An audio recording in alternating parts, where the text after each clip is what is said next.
22번 10월 25일 문제 봅시다. 자, 가별산업 주식회사는 해저 지하 자원을 10년간 채굴할 수 있는 권리를 취득하는 계약을 정부와 체결하고 해상 및 해저 구조물 시설장치 개정 사용하는 것을 1억 5천만 원에 취득하고 보통 예금에서 이체하였으며 10년 후 구조물을 제거하고 복구하는 경우 10년 후 예상되는 복구 비용은 재비용과 인플레이션 시장위험 프리미엄을 감안하여 3천만 원이고 시장이자율 8% 적용의 현재 가치는 1389만 5,700원이다. 자, 무슨 말인지 이해가셨나요?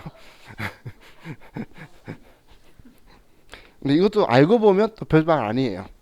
알고 보면 자, 지금 우리 회사가 이제 해저 구조물을 이제 취득을 하는데 우리 자연이나 이런 건 국가 그거죠. 그러면 이걸 사용하는 그 권리를 득했어요. 그러면 그걸 쓰고 나면 다시 원상복구를 시켜야 되는 거예요. 그러면 그 권리를 취득할 때 들어간 건 당연히 그 가격으로 쓸 건데 그걸 시설 장치라고 쓸 거라고 했는데 이걸 원상복구하는 가격도 취득원가에 포함해야 돼요. 그것 때문에 우리 앞에 우리 토지할 때 이제 유지 비용들은 뭐 우리 그 국가에 있다는 식으로 적혀 있는 게 그걸 취득 금액에 포함하지 말라 신경 쓰지 말라 적혀 있는 거고 얘는 지금 그 금액이 지금 계산해 보니까 3천이라는 거예요. 그럼 이 3천만 원을 포함을 시키려고 봤더니 근데 이 복구하는 돈이 10년 뒤에 들어간다는 거야. 근데 지금 이자율이 8%라서 그 10년 뒤에 3천만 원을 이자율 8%를 현재 가치로 계산해 보니까 그 금액이 1389만 5,700원이다 그 이야기예요. 그럼 이제 무슨 느낌인지 알겠죠? 그럼 지금 우리 취득 원가는 1억 5천만 원 이 돈하고 그리고 이걸 원상복구 시키려고 하는 돈의 현재 가치하고 이 둘의 합이 이 취득 원가가 되는 거예요. 자, 알고 보면 별게 아니죠. 자, 그래서 10월 25일 날 시설 장치의 금액은 취득 원가 1억 5천에 1389만 5,700원 하면 1억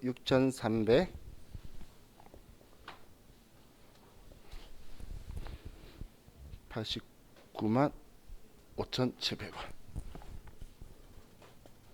지금 제가 쓰고 있는 책은 절대 숫자를 이렇게 어렵게 안 쓰고 있어요. 그래서 그냥 100만 원, 200만 원 수업하는 내가 힘들어서.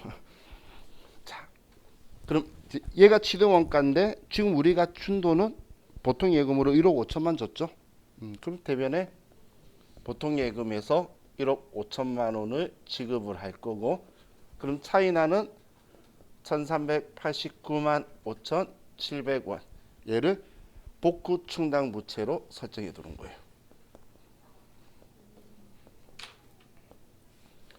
얘를 복구 충당 부채로 해서 우리가 처리를 해준다고 보시면 돼요.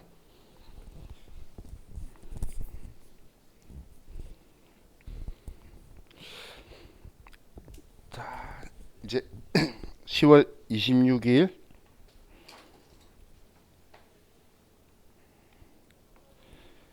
대주주 김재갑으로부터 무상으로 증여받았던 자기 주식 2,000주 중 1,000주를 28,000원에 처분하고 주당 28,000원에 대금은 현금으로 받다.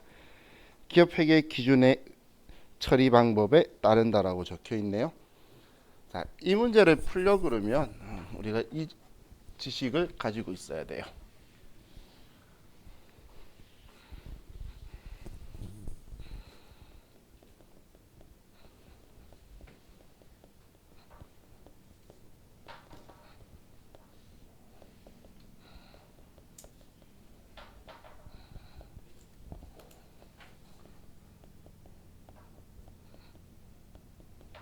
자기 주식의 무상 취득은 회계 처리를 안 하는 거예요. 돈을 주고 받으면 준 돈을 쓸 건데 무상으로 받으면 이제 자산 아니잖아. 자본 조정이죠. 근데 얘를 공짜로 받았는데 자본 조정을 생기면서 우리가 대변에 수익 나오는 건 표현이 이상하죠. 그렇기 때문에 얘를 왜 회계 기준 따라라고 말했냐면 회계에서만 자기 주식을 자본으로 봐요. 법인세법은 그냥 유가증권이에요. 옛날에 우리가 발행했던 그냥 주식인 건데 회계에서만 얘를 자본으로 분류하기 때문에 회계 처리를 안 하는 거예요. 세법은 돈 생겼네, 주식 생겼네, 세금 내야지라고 나올 건데 세법은 회계하고 생각이 다르다는 거예요. 그럼 지금 얘는 자 10월 26일 날 자, 보면 무상취득이라는 거에 회계 처리가 없었다는 건 얘는 안 써도 되는 거예요. 대면에 자기 주식이 1000주를 팔았는데 지금 0이 나간다는 이야기죠. 이건 안 써도 돼요. 그죠? 그럼 장부에 0원 적혀 있는 애가 나갔는데 나는 지금 얘를 한 주당 28,000원에 1000주 팔았으니까 2,800만 원이 현금으로 들어왔죠.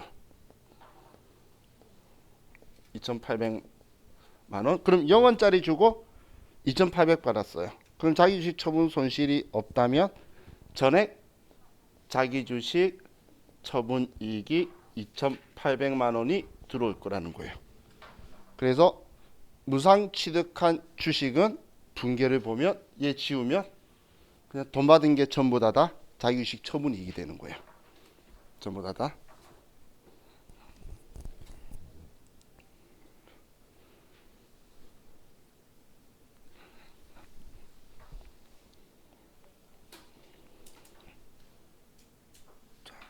왜 자기주식 처분 이익 되는지 이해가시죠? 생각하면 자 다음 10월 31일 주주총회에서 감자를 결의하고 주식 3,000주를 주당 6,000원에 현금으로 매입하여 소각하였다.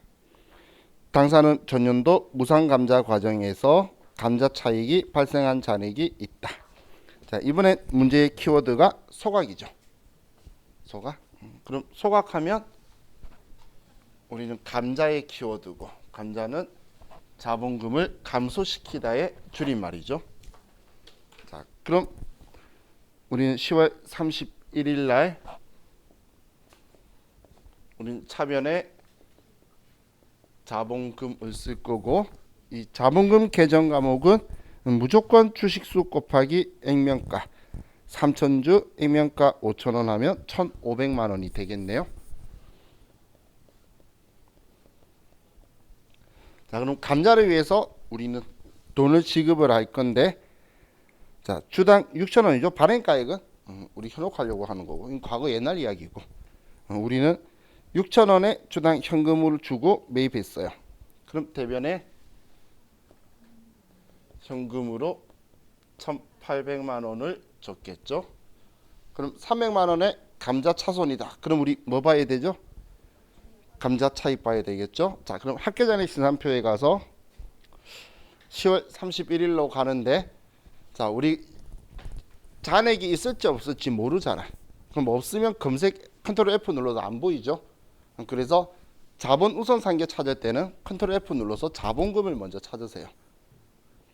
그럼 자본금 찾아서 자본금 아래에 우리 매출 있기 전까지 사이에 얘네들이 없으면 없는 거예요. 그래서 자본금 아래에 무조건 얘네들이 있어야 되니까 그럼 그 아래에 왜냐면 한 번도 안 썼으면 장부에 아예 기록도 없기 때문에 찾을 때 우리가 시간만 낭비되잖아요. 그래서 그냥 자본금은 있을 수밖에 없는 계정 과목이니까 찾아서 그 아래쪽을 한번 보는 거예요. 그럼 감자 차익 있나요? 얼마? 200. 그러면 감자 차익이 200만 원이고 나머지 100만 원은 감자 차손이다. 이렇게 처리해 주면 되겠죠.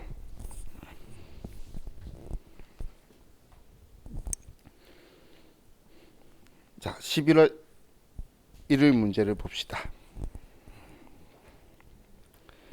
자, 주식회사 국민리스로부터 운용리스 계약에 의해 기계장치를 도입하였으며 계약 내용대로 이행하였다. 다음 제시된 계약 내용을 검토하여 당해 회계기간에 관련된 회계 처리를 하시오. 일단 운용리스 적혀있죠. 운용리스 적혀있으면 뭐 특별한 말 없으면 임차료예요. 우리가 리스가 두 가지가 있죠. 금융리스가 있고 운용리스가 있죠. 금융리스는 우리 거예요. 우리 건데 근데 상대방 그 리스 회사에서 소유권을 나한테 안 넘기는 거예요. 일정 금액 넘어가기 전까지. 그게 금융 리스이기 때문에 내 거라서 금융 리스는 우리 회사가 감가상각도 해야 돼요. 우리 거라는 거예요. 근데 운용 리스는 내 거 아니에요. 정말 빌려 쓰는 거예요.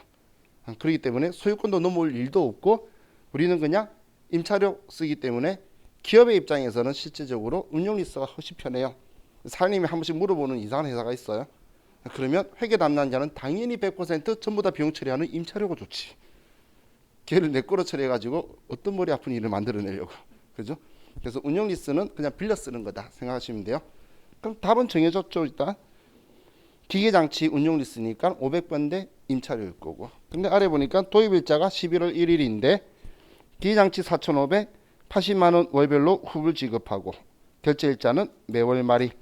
대금 결제 방법은 현금 지급. 왜 이렇게 쓴지 모르는데 두 번 나오죠. 그럼 매월 말일이니까 11월 30일하고 12월 31일 두 번 있을 거잖아요.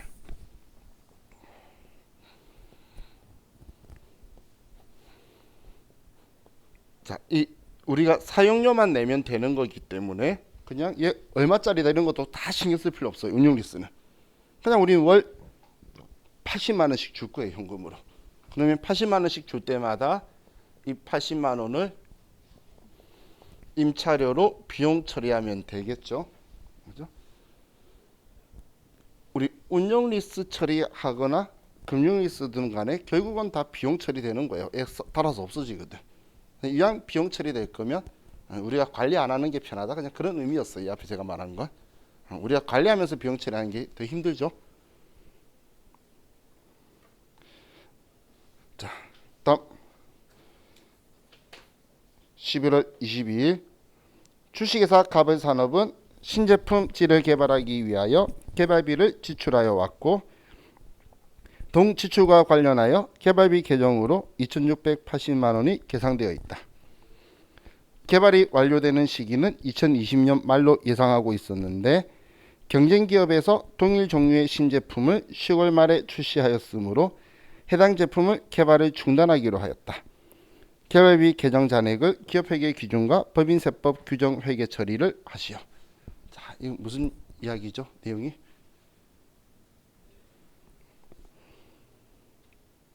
딱 느끼신 분은 이거죠? 망했다. 그죠? 지금 얘는 신제품 개발하고 있는데 경쟁 기업이 먼저 좋은 거 만들어서 망했다는 이야기잖아. 이 내용 그거죠. 근데 원래 무형 자산은 기업들이 다 극심한 손상이 일어나요. 지금은 성공했을지언정 결국 그 가치가 급격한 하락을 맞을 수밖에 없죠. 그래서 무형 자산은 원래 손상을 많이 입어요. 그래서 무형 자산 처리 안 하려고 그래요. 근데 기업이 이제 개발을 주로 하는 회사들은 기업의 가치를 높여줘야 되니까 무형 자산을 인식하려고 노력을 하는데 그런 회사가 아니 개발만 주로 하는 회사가 아니면 얘는 어차피 손상 입을 건데 근데 배타적인 우리가 그 권리를 그 얘를 관리하고 있었다는 걸 입증하려고 자산 처리하려고 하는 경향이 있는데 그거는 금액을 높이 안 잡아요. 그래서 저는 이제 어떤 곳에서는 1,000만 원 가지고 20년 잡아놓은 거 있어요. 한마디로 관리하고 있다라는 것만. 무형 자산은 유형 자산하고 성격이 반대로 기업들이 오랫동안 관리한 것처럼 집어두는 게 좋아서 길게 가져가려고 그래요. 유형 자산은 최대한 짧고 굵게 가려고 정리법 쓰고 있죠. 유형 자산은. 근데 무형 자산은 또 다른 목적이 있다는 거예요. 그래서 길게 가려고 주로 하는데 얘도 지금 손상 입었죠. 근데 지금 손상 입었다는 게 보고 그 다음 봐야 될 게 그럼 우리 장부에 뭐라고 적혀 있었냐 봤더니 개발비라고 적어놨었죠. 그럼 얘 극심한 손상 입었으니까 개발비를 지워줄 거예요. 그래서 2,680만 원을 지워주고 얘는 무형자산 손상차손으로 그냥 처리하면 돼요. 극심한 손상을 입었다는 표현이 손상 입었다는 거고 그럼 우리는 영업의 비용으로 손상차손을 인식할 거예요.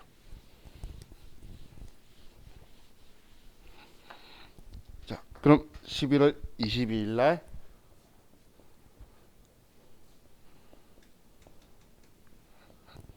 대변의 개발비 2,680만 원. 자, 자면에 똑같이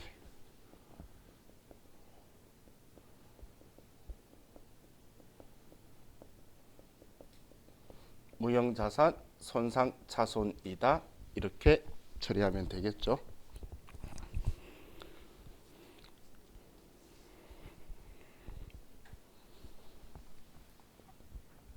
자, 12월 12일.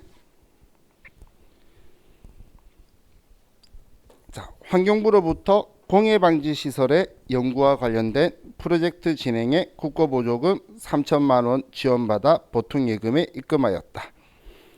30%는 당해 프로젝트를 성공하는 경우 3년 거치 분할 상환해야 할 의무를 부담하며 70%는 상환 의무를 부담하지 아니한다. 당사는 상환 의무가 있는 부분은 부채 계산 후 상환 의무가 면제되는 경우에 채무 면제 이익으로 대체하기로 한다. 우리 알고 있는 이야기죠. 자, 그럼 우리는 보통 예금으로 전체 3천만 원을 보통 예금에 받았어요. 그럼 보통 예금으로 3천만 원이 들어왔고, 자, 그리고 대변에 우리는 30%는 돈 갚아야 되니까 900만 원은 3년 거치요. 그렇죠. 장기 차입금이고 900만 원 거래처는 환경부. 자, 그럼 나머지 2,100만 원은 국고보조금이 되겠죠. 상환 의무가 없으니까.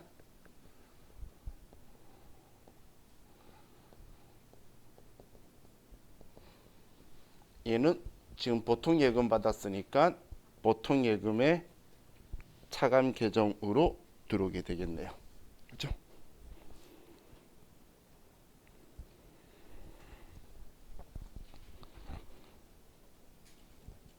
자, 다음 12월 22일.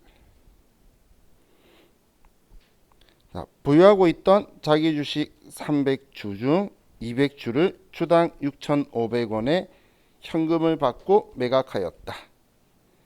단 기타 자본잉여금 중 자기 주식 처분이익 계정 잔액이 있으며 이를 조회하여 기업회계 기준에 따라 회계 처리를 하시오.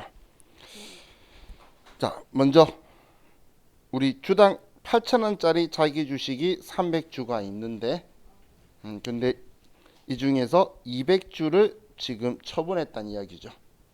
그럼 8,000원짜리 200주면 160만 원만큼 우리는 장부에서 지워줘야 되겠네요. 그럼 자기 주식 160만 원을 지워줄 거고, 자기 주식 분괴는 다른 유가증권 분괴하고 비슷하게 나가죠. 근데 자기 주식의 성격이 틀린 거지. 그럼 6,500원에 200주를 우리가 팔았으니까 현금으로 130만 원을 받죠. 그럼 차변에 현금으로 130만 원을 수령을 했어요. 자, 그럼 우리는 차변에 자기주식 처분 손실이 있는데 자기주식 처분 이익 잔액을 우리는 장부에 안 써서 그런데, 자, 우리 23번 문제 10월 26일 날 자기주식 처분 이익을 2,800만 원이나 써놨겠죠. 그럼 조회하면 30만 원은 걷더니 자기 주식 처분 이익이 나오게 되겠죠. 그래서 자, 얘는 자기 주식 처분 이익을 우선 상기하면 되겠네요. 자, 다음. 자, 12월 30일. 당사는 장기적인 자금 운용 목적으로 율촌 산업 주식회사가 발행한 사채를 다음의 조건으로 취득하고 현금으로 결제하였다. 자, 이때 계정강은 못 쓰죠. 지금 안에 건 정보의 금액들 이야기고. 자, 일단 먼저 여러분들이 고정관념 가지시면 안 돼요. 사채 발행한 거예요? 취득한 거예요? 그렇죠. 그럼 사채라고 쓸 일 없죠. 그죠? 사채라 보면 이상 사채가 이상 땡기잖아. 그죠? 그 다음 봐야지. 우리가 사채면 채권인데 채권을 취득한 거잖아. 취득했으면 분류할 수 있는 계정 항목은 3개. 매도 가능 증권, 만기 보유 증권, 단기 매매 증권. 그럼 자, 여기 단기 매매 증권 가능성 있나요? 만기까지 보여야 하겠다는 표현이 있나요? 그러면 매도 가능 증권인 거예요. 아시겠죠? 그래서 방금 우리가 그 매도 가능 증권을 제외하고 유가 증권한테 지분 증권이든 뭐든 우리 지분법 적용 투자 주식도 어느 특정 기업에 영향력 행사하려고 목적으로 취득한 경우죠. 만기 보유 증권은 만기까지 보유할 의도가 적극적이고 능력이 있어야 되잖아. 단기 매매 증권은 단기 보유 목적, 시세 차익 목적, 시장성이 있어야 되죠. 방금 제가 말한 세 개는 꼭 그 조건이 맞아야지만 쓸 수 있는 거예요. 그럼 그런 말이 없으면 나머지는 전부 다 매도 가능 증권인 거예요. 그럼 이 매도 가능 증권은 언제 어떻게 하겠다라는 말이 없죠. 그러면 투자자산 분류하는 거예요.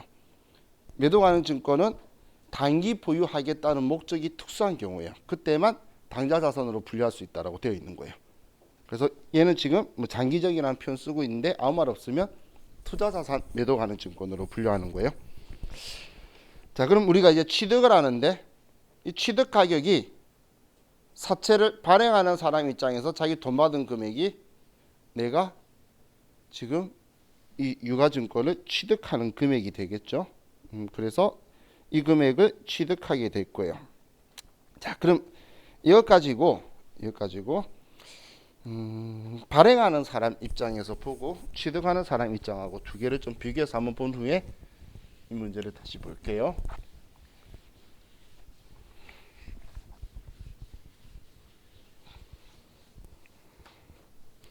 지금 액면가액 300만 원이고 표시이자 액면이자가 10% 이자 지급은 우리 연말에 하게 될 거고 그리고 만기는 12월 30일 적혀 있네요.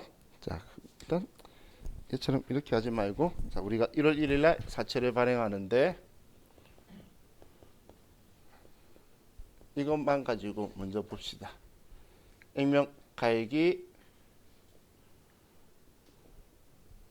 100만 원 그리고 액면 이자율 표시 이자율이 10% 그리고 만기가 3년. 자, 시장 이자율이 12%. 자, 사채 발행 재비용이 없으면 시장 이자율과 유효 이자율은 서로 똑같죠. 사채 발행 재비용이 있으면 금액이 틀리죠. 이자율이 틀리게 되죠. 근데 사채 발행 재비용 없다라고 하면 유효 이자율과 동일하다고 가정을 했을 때에 자, 지금 이 상황을 가지고 사채 발행 금액을 계산을 하라고 하면 어떻게 생각을 해야 되냐면 발행하는 사람이 지금 이 취득하려는 사람한테 좋은 조건을 제시해야 되겠죠. 왜냐하면 내 거가 10%인데 상대방 이자율이 12%잖아. 그럼 상대방은 나한테 돈을 안 빌려줄 거라는 거예요. 나의 액면 이자율은 내가 수정을 할 수가 없어요. 그렇기 때문에 그럼 시장에 있는 이 이자율을 보완해야 되는데 상법이 하늘이 두 쪽 나도 이 금액만 줄 수 있도록 법이 정하고 있어요. 안 주면 부도, 더 주면 위반. 그럼 어떻게든 못 주죠. 그럼 우리는 이 차이 나는 이자율을 상대방한테 해소를 시켜줘야 되는데 그럼 상대방한테 먼저 지금의 상황에 대해서 같이 분석을 하는 거예요. 자, 보면 내가 3년짜리를 발행을 했어요. 그럼 지금 나는 이 시점에 돈을 빌리기 위해서 이 시점에 발행을 하는데 이 시점에 이 채권을 발행하면서 3년 뒤에 100만 원 갚겠다라는 거죠. 그러면 100만 원이라는 돈은 3년 뒤에 주겠다는 거니까 내가 3년 뒤에 갚겠다라는 돈의 지금 현재 가치를 계산할 거예요. 그럼 이 현재 가치를 계산하는 이자율은 자, 기억하세요. 이런 식으로 잘 나와서 지금 하는 거예요. 시장 이자율을 쓰는 거예요. 10%의 이자율에 대한 정보도 주고 12% 거도 줄 거예요. 그러면 우리는 12% 거를 가지고 12%의 현가 계수를 쓸 거예요. 그럼 12%의 현가 계수를 쓰면 얘가 0.711 780이 될 거예요. 방금 여기 책에서 봤어요.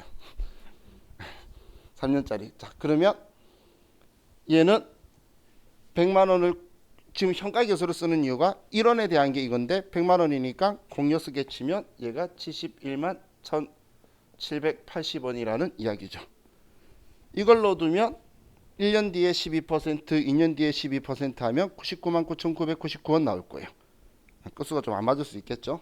그래서 100만 원 되니까 그럼 이 원금에 대한 현재 가치인데 12%로 계산을 해주는 거예요. 또 내가 이자를 주겠다는데 상법이 무조건 10%의 이자를 주라 그러죠. 그러면 1년 뒤에 내가 지금 제가 표현하는 건 1년 뒤에 10만 원 주겠다. 2년 뒤에 이자 10만 원을 주겠다. 3년 뒤에 만기되면 10만 원을 주겠다. 이 이야기잖아. 지금 사채 발행하면서 제가 상대방한테 이야기한 건 이렇게 이자 주겠다라고 지금 제시하면서 발행한 거죠. 그럼 나는 이 이자에 대해서 생각했을 때 1년 뒤에 이자의 현재 가치 얘는 하면 뭐 지금 얘 1년 뒤, 2년 뒤, 3년 뒤를 계산을 하면 그냥 계산해서 쓸게요. 자, 얘는 89,286원. 자, 이 금액이 12% 이자 붙으면 1년 뒤에 10만 원이 될 거예요. 또 79,719원. 이 금액은 2년 있으면 10만 원이 될 거예요. 이 돈을 또 3년 뒤에 10만 원이 되려면 이 금액 수밖에 없겠죠. 야, 또 공항 때니까 3년 뒤니까. 그럼 지금 10만 원, 10만 원, 10만 원에서 총 30만 원 주겠다고 이야기는 하고 있는데 그런데 실질적인 이 30만 원들의 현재 가치를 계산하면 이 금액이라는 거예요. 그럼 이 금액을 전부 다 더하면 24만 183원이라는 거예요.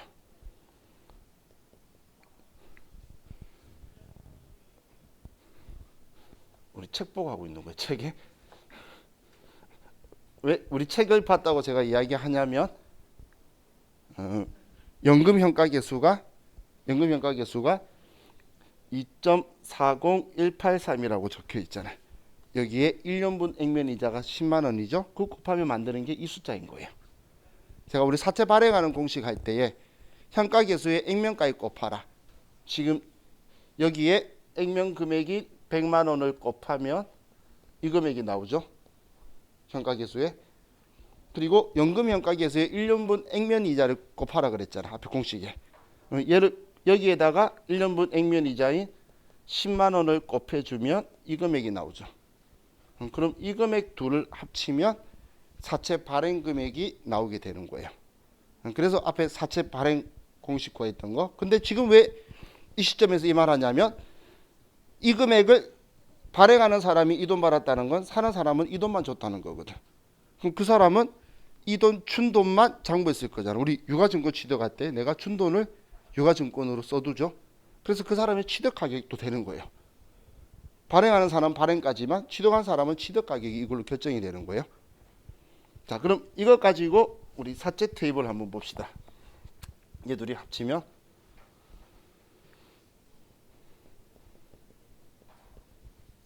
맞을 거예요. 자, 그럼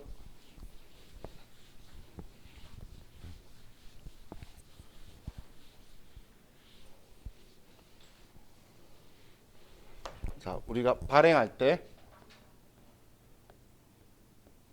자, 발행하는 회사는 대변에 사채 얘는 무조건 액면가인 100만 원을 차변에 돈을 받을 건데 95만 1964원을 받게 되겠죠. 자, 그러면 이 사람은 48,037원이 사채 할인 발행 차금이 되게 될 거예요. 자, 그럼 이 4차 할인 발행 차금의 성격은 뭐죠? 부채죠. 그리고 부채 차감 계정이죠. 그럼 얘는 사채의 차감 계정이고, 그럼 얘 성격은 얘는 선이자 성격이죠. 시험에서 얘 성격이 선이자 성격이다라고 이런 시험에 한 번씩 나올 건데, 자, 얘가 왜 선이자 성격인지는 잠시 분계 봐도 이제 기억이 안 나시는 분은 분계 보면 기억이 나실 거예요. 자, 이건 발행하는 회사 이야기고, 그러면 취득한 회사 입장에서 자, 만약에 얘를 만기 보유 증권으로 분류한다고 볼게요. 그럼 차변에 만기 보유 증권으로 처리할 거고, 대변에 현금 준다면 이 돈이 얘가 준 돈이겠죠. 취득한 회사가. 그러면 95만 1963원을 줄 거고, 이 회사는 만기 3년짜리니까 투자 자산인 만기 보유 증권으로 내가 지급한 돈을 이렇게 써둘 거라는 거예요. 정부에. 이게 우리가 처음 취득했을 때의 이야기를 하는 거죠. 그럼 지금 얘는 발행한 시점인 이날에는 서로가 이렇게 분계가 되는데, 그럼 끝난 마지막 X3년도 12월 31일 날 만기가 되었을 때는 얘는 100만 원 갖고 사채 100만 원 지울 거고, 얘는 100만 원 받고 만기 보유 증권 100만 원 지울 거예요.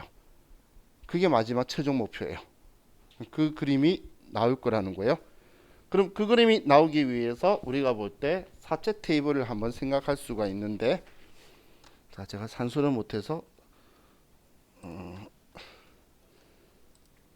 제가 산수를 해놓은 거 좀 보면서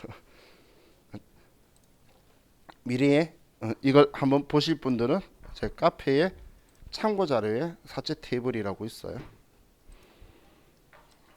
지금 저 할인하고 나서 이 문제 풀고 할증도 설명드릴 거예요. 우린 둘 다 할 수 있어야 돼서. 자, 그럼 우리 사채 테이블은 우리 채권에 관련된 거는, 자, 우리 회계 기준에서 일반 기업 회계 기준이든 IFRS든 회계 기준에서는 우리 채권은 무조건 발행자든 수령자든 유효이자법을 쓸 거예요. 액면이자율법 나오면 오답 지문의 키워드일 만큼 유효이자율법을 쓸 건데, 이 유효이자율법이라는 건 뭐냐면, 얘는 우리가 장부에 쓰는,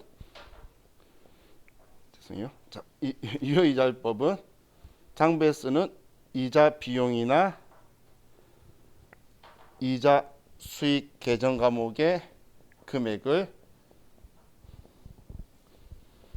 유효이자로 인식하는 게 유효이자율법이에요. 이 금액을 유효이자로 인식하는 거예요. 그러면 유효이자는 어떻게 구하냐면, 얘는 채권의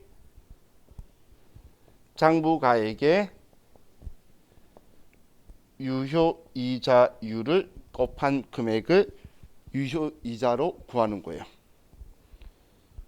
우리가 지금 발행한 사람이든 취득한 사람이든 가지고 있는 이 채권의 유효이자율, 지금 우리 사채 발행비가 없으면 똑같다라고 했죠. 그러면 이 금액 가지고 곱해서 이자 비용이나 이자 수익을 계산할 거란 이야기예요. 자, 그럼 유효이자율법에 의해서 그래서 회계 처리하는 걸 여러분들이 이제 금액을 계산해서 분계까지 할 수 있어야 돼요. 최소한 2000년도까지. 시험 문제에서 2000년도까지 물어보더라고.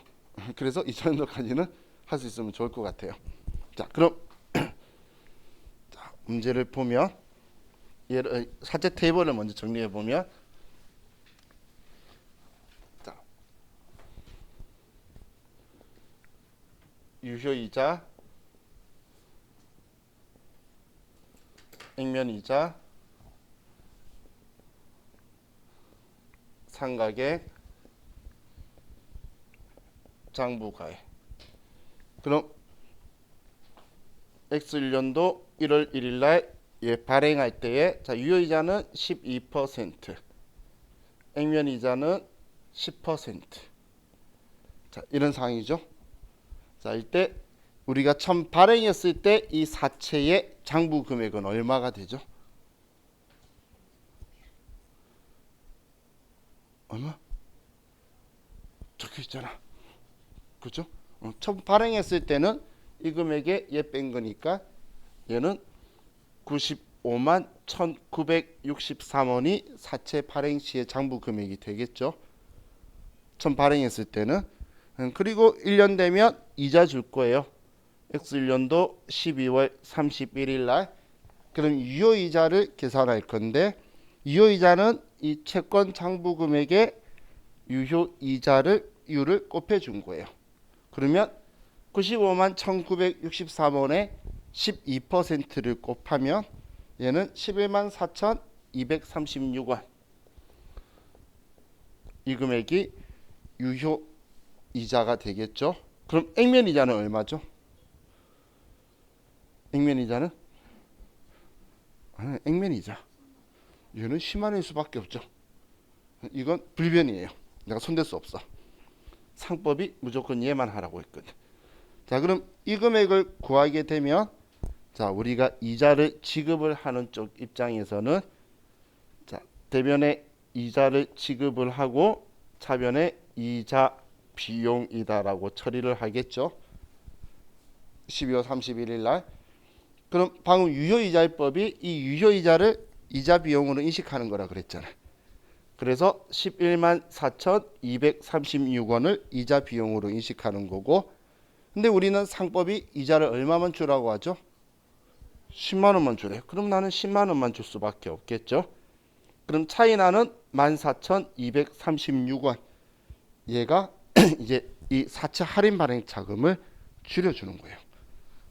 자, 그럼 사채 할인 발행 자금을 줄여주는데 우리가 줄이는 거를 삼각한다라고 하죠. 그래서 얘를 사채 할인 발행 자금 삼각액이다 이런 식으로 하면서 이런 식으로 언급이 나오는 거예요. 한마디로 유효이자와 액면이자의 차이가 삼각액이 되는 거죠. 그럼 얘 14,236원만큼 이렇게 처리가 될 거예요. 그럼 자, 이렇게 회계 처리를 하고 나면 사채의 장부 금액은 증가해요, 감소해요? 자, 사채 할인 발행 자금의 성격이 뭐였죠? 사채를 줄이는 애였죠. 근데 얘 금액이 줄었어요. 그럼 사채 장부 금액은 늘어나겠죠. 그렇기 때문에 얘는 이 금액만큼 늘어나게 되겠죠. 그러면 이 금액이 되게 될 거예요. 이 금액에서 차감 계정 줄어든 만큼만 장부 금액이 늘어나게 될 거란 이야기예요. 자, 그럼 이거는 발행한 회사가 이자를 주는 건데, 그럼 취득한 회사를 볼게요. 자, 취득한 회사 분계도 할 수 있어야 돼요. 자, 그럼 취득한 회사는 대변에 이자 수익이라고 할 거고 차변에 이자를 받을 거예요. 제가 앞에 채권에 관련된 거에 대한 건 다 유효이자율법 쓴다 했죠. 그러면 이 회사도 이자 수익을 이 유효이자로 인식하는 거예요. 그러면 11만 4,236원. 그럼 지금 이 사람이 준 이자 10만 원을 얘가 10만 원을 받게 되겠죠. 그러면 차이 나는 14,236원은 이 만기 보유 증권의 금액을 높여주게 되는 거예요. 만기 보유 증권의 금액을. 그럼 얘는 결국은 얘도 다 없어지는데 그 금액만큼 얘가 늘어나게 되면 얘가 만기 시 딱 100만 원 될 거잖아. 그럼 100만 원 받고 얘 주면 끝나는 거예요. 그래서 지금 이 금액이 늘어나게 되는 거예요. 그러면 만기 보유 증권의 금액이 이 금액으로 바뀌겠죠. 이 금액으로 만기 보유 증권을 기말의 장부에 보여주는 걸 만기 보유 증권의 평가라고 하는 삼각후원가법이에요. 우리 유가증권의 평가에서 단기매매 증권은 공정가입법 쓰죠. 매도 가능 증권은 원칙적으로는 공정가입법을 쓰지만 시장성이 없으면 공정가입법을 못 쓰잖아. 그래서 원가법, 취득원가 그대로 두는 거. 지분법 적용 투자주식은 지분율법을 쓰죠. 그 기업의 가치가 얼마냐? 우리 지분율 몇 퍼센트냐? 이걸로 그 자산가액을 측정할 거고. 그럼 만기 보유 증권은 삼각 후 원가법을 쓰는데 그걸 유효이자율법이라고 책에 적혀 있을 거잖아요. 그게 이 방법인 거예요. 그러면 유가증권의 평가의 하나죠. 그래서 기억을 해두세요. 법인세법에서 쓸 거예요. 시험 문제에 나와요. 이 분계가 튀어나올 거예요. 법인세 문제인데 그럼 왜 법인세에서 이 문제를 내냐면 유가증권의 평가는 실제로 안 일어난 거잖아요. 그죠? 제가 법인세는 실질과세 원칙이라고 그랬죠. 진짜 돈 벌어야지 세금 부과할 거예요. 안 벌면 세금 부과 안 할 거란 말이야. 그래서 단기매매 증권 평가이익도 인정 안 할 거고 그리고 매도 가는 증권 평가이익도 인정 안 할 거예요. 그래서 둘 다 다르게 조정을 할 거예요. 매도 가는 증권은 끝까지 쏙쏙일 거야. 그런데 얘도 유가증권의 평가라는 걸 알아야 되겠죠. 얘는 10만 원 받았잖아. 세금 내야지. 얘는 진짜 받은 건가요? 아니죠. 그래서 얘는 근데 대변에 이자 수익 처리했잖아. 그래서 얘는 아니다라고 또 이야기할 거예요. 나중에 받았을 때에 그때 세금 부과하라고 조정할 거라서 얘도 유가증권의 평가라는 걸 알아야 나중에 조정할 거라는 걸 알 거잖아. 그래서 이렇게 지금 올려주는 얘가 삼각 후 원가법이 만기 보유 증권의 평가라는 거 기억하라는 거예요. 그죠? 그래야 나중에 조정하지. 이건 진짜 기출문제 등장하기 때문에 굳이 한 거예요. 자, 그럼 제가 얘 성격을 선이자 성격이라고 표현했죠. 왜 선이자 성격이라고 말했냐면 얘 줄이면서 이자 비용 처리하고 있잖아요. 그래서 우리가 발행할 때 이자 비용 처리 안 하고 기간이 경과하면서 이자 비용으로 처리하고 있는 거예요. 그래서 사채 할인 만행 차금은 이제 이자 비용으로 나중에 대체된다라고 나와도 정확한 지문인 거예요. 결국은 이자 비용이 될 건데 우리는 만기까지 기간이 경과되면서 일어나는 거죠.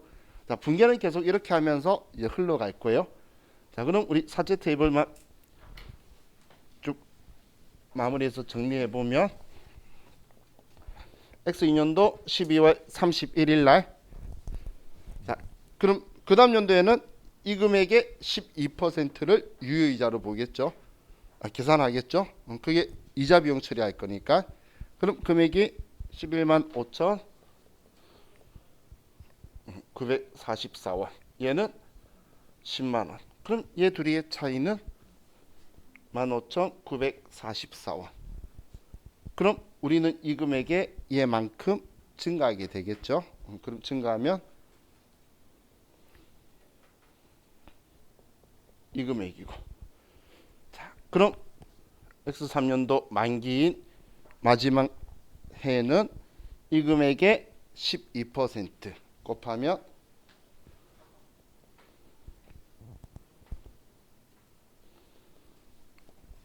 얘는 10만 원이고 그러면 이 금액 되겠죠. 마지막에는 장부 금액이 100만 원이에요. 왜 장부 금액이 100만 원일까? 얘가 딱 이 금액이거든. 그러면 사채 차감 계정이 완전히 제거되고 그냥 사채 100만 원만 장부에 남아 있는 거예요. 지금 방금 이자 줄 때마다 대변에 상각에서 줄였잖아. 그럼 이 금액이 딱 저 금액이기 때문에 사채 장부 금액만 남는 거예요. 그럼 얘가 전부 다 없어졌다라는 건 얘 만기 보유 증권은 딱 100만 원 됐다는 거죠. 그래서 제가 마지막 되면 우리는 사채 발행한 사람은 사채 100만 원만 지우면서 만기 때 돈 상환하고 끝나는 거고 얘네들은 안 따라다니는 거예요. 없는 거야 이미. 그리고 만기 보유 증권으로 가지고 있는 회사도 얘가 100만 원 되어 있잖아. 그래서 제가 주는 갚는 100만 원 받고 만기 보유 증권 지우면 끝나는 거예요. 그럼 지금 이야기하고 있는 건 할인 발행이죠. 할인 발행에서는 유효이자가 우리 거보다 큰 거잖아. 항상 마음속에 사채는 액면가가 내 거다라는 생각 가져야 돼요. 근데 내 거보다 유효이자 시장이자가 크면 내가 불리하잖아. 그래서 할인 발행하는 거고 그 이자가 나보다 크다는 이야기예요. 그럼 나보다 내 거인 액면이자보다 큰데 유효이자는 장부가액에 그냥 이자율 곱한 거죠. 그런데 할인 발행이면 내가 불리하니까 작게 받았잖아. 작게 받았는데 마지막엔 액면 금액으로 바꿔야 되니까 얘는 증가를 할 수밖에 없는 거예요. 할인 발행은 돈 작게 받았지만 할인이든 할증이든 마지막에는 무조건 액면 금액이 될 거예요. 마지막에는. 자, 그럼 얘는 증가하고 있는데 여기에 똑같은 12%를 곱하니까 얘는 비례적으로 같이 증가할 수밖에 없죠. 이해가시죠? 근데 얘는 상법 때문에 일정하잖아. 얘는 상법이 무조건 10만 원만 주도록 해서. 근데 우리 이거 철저하게 잘 지키고 있죠. 그럼 상가액은 이 금액하고 이 금액의 차이죠.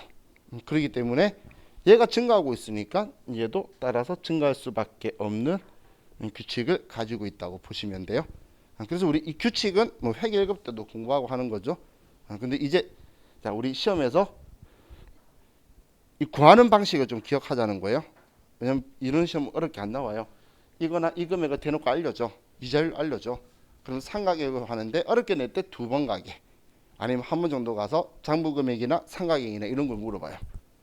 그럼 계산하는 원리만 알면 별거 아니죠. 장부금액의 유효이자 곱하고 액면이자를 빼면 상가계획이 나오잖아요. 그럼 두 번 간다면 이 상가금액만큼 얘가 장부가액이 증가해서 한 번 더 간다라는 걸 아는지 물어보는 거예요. 그렇기 때문에 이 원리 순서만 이해하시면 우리한테 계산해서 이런 값을 구하라는 문제는 발행하는 거로 끝나지 처음부터 여기까지 오는 거는 이상한 놈인 거고 시험 절대 그럴 리는 없고 그럼 발행하는 건 발행가 구하는 공식은 그 문제로 끝인 거고 이자에 대해서 또 질문하려고 그러면 이렇게 이자를 해요. 그리고 방금 이자 분기하던 거 우리 결산 때 나오잖아. 심지어는 세무이급 결산 때도 그 문제 기출문제 풀면서 본 적 있죠. 근데 그때는 쉽게 해주려고 금액을 대놓고 알려주잖아. 세 개 중에서 두 개를 알려주니까 위치 아느냐는 거고 이제는 그 금액을 우리가 계산을 할 수 있도록 값을 줄 테니까 계산해봐라. 그런 식으로 나올 거예요. 자, 우리 이번 시간 여기까지 하고 이제 쉬었다가 할점 가지고 또 그걸 한 번 더 보고 또 남은 문제 풀고 그렇게 할게요. 쉬었다 합시다.